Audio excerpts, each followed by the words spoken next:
Howdy folks, Dr. Ed here with Total Body Healthcare, and I've got your Whiteboard Wednesday thought of the week. Yes, I know we've got more weeks of not using the whiteboard. We'll get back to it eventually, but I'm deciding to do some different things. The next several weeks, what we're going to do, I've got all these great posters around the office that I put up in the office for a reason. I think they're very informative, very educational. They help support the education process that I try to give to my patients. You know, the word doctor in its original Latin word, it means to teach or to inspire. So I try to take that part of my job pretty seriously. And the posters around my office, I think they do a pretty good job of it. However, because just the nature of our office visits, we don't get to spend a whole lot of time and say, hey, did you look at this? You should read that. So I thought we'd spend several weeks going over each of the different posters in the office here, so that you could really catch the meaning of them. Maybe the next time you're in the office, spend a little extra time looking at them. But I thought I'd start with this one right here, simply because of all of the posters in the office. This is the one that gets the most comments, and it's not necessarily because of what it says or its contents or anything. It's because of that dude right there. Everybody points to him and kind of laughs, and obviously it is a funny looking picture, but it's a reminder. What this poster is about is it's about the physical, chemical, and emotional stress that is in each of our lives.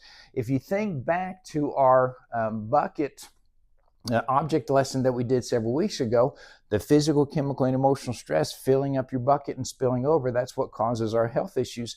So many times when patients come in here, they say, oh, doc, another flare up my neck, my low back, whatever it is. And then they'll say, but I didn't do anything. What that tells me is that it wasn't necessarily a physical stress that filled up their bucket. Maybe a little bit of a physical stress, but in addition to that, it probably had some chemical and some emotional stress going along with it. But when they say, I didn't do anything, that means they didn't think they don't remember picking up anything or sleeping wrong or those different physical aspects of it. So what I'd like you to look at with it, here's an interesting point, actually, I think that we need to point out. If you look at the kinds of stress that we have in this poster, there are only two representations of physical stress. There are 1, 2, 3, 4 representations of emotional stress, and then 1, 2, 3, 4 representations of chemical stress. And that typically is what I see as well. When folks come in here, yes, they may have done something physically. However, that was just kind of the last thing that filled their bucket up and caused it to spill over. Their bucket was already pretty full from the chemical and the emotional stress that they have in their lifestyle. Now, here's the encouraging word.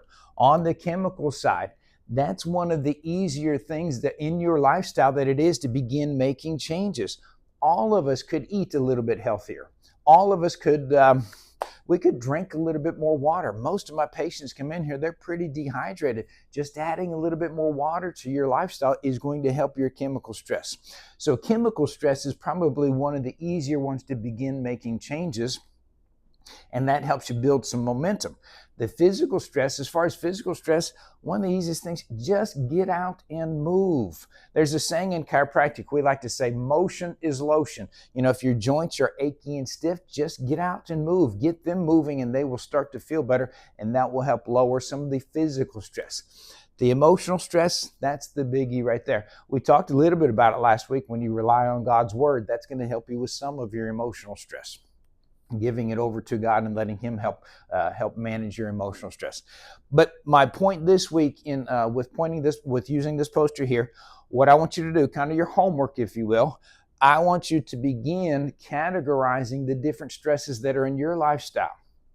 Don't worry about your neighbor. Don't worry about your spouse for that matter. What are the stresses in your lifestyle?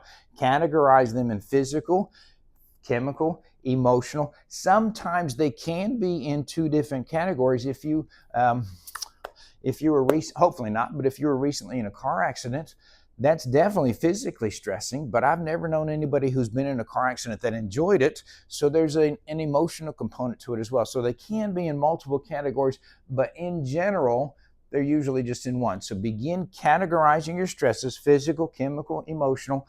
Once you get them categorized, then we can be making some game plans on how you can reduce them so that your overall health begins to improve. I'm Dr. Ed with Total Body Healthcare. Here's your Whiteboard Wednesday thought of the week.